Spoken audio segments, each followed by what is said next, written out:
பலாப்பழம் சீசன் முடியறதுக்குள்ளே இந்த ரெசிபியை ஒரு முறையாச்சும் ட்ரை பண்ணி பாருங்கள். டேஸ்ட் வேறு லெவலில் இருக்குங்க. இந்த ரெசிபி கடாயில் நான் 1 கப் வெல்லத்தோடு கொஞ்சமாக தண்ணி ஊற்றிக்கிறேன்.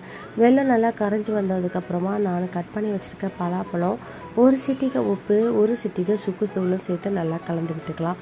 பலாப்பழம் நல்லா வெந்து வந்ததுக்கப்புறமா நான் துருவி வச்சுருக்க 1 கப் தேங்காவும் இதில் ஆட் பண்ணிக்கிறேன்.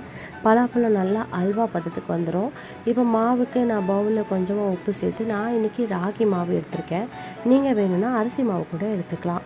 இப்போ நல்லா வாழை இலையை தீயில் காட்டி இந்த மாதிரி ராகி மாவை நல்லா ஸ்ப்ரெட் பண்ணிக்கோங்க. ஸ்ப்ரெட் பண்ண இந்த மாவில் நம்ம ஆல்ரெடி பண்ணி வச்சுருக்கிற இந்த ஸ்டஃபிங்கை உள்ளே வச்சு வாழை இலையை மூடி இட்லி குக்கரில் வச்சு வேக வச்சு எடுத்திங்கன்னா நம்மளுக்கு டேஸ்ட் அண்ட் எம்மியான பலாப்பழ அடை ரெடிங்க. இது டேஸ்ட் வைஸ் மட்டும் இல்லைங்க, ஹெல்த்துக்கும் ரொம்பவே நல்லது. ஏன்னா நம்ம இதை ராகி மாவில் செஞ்சுருக்கோம்.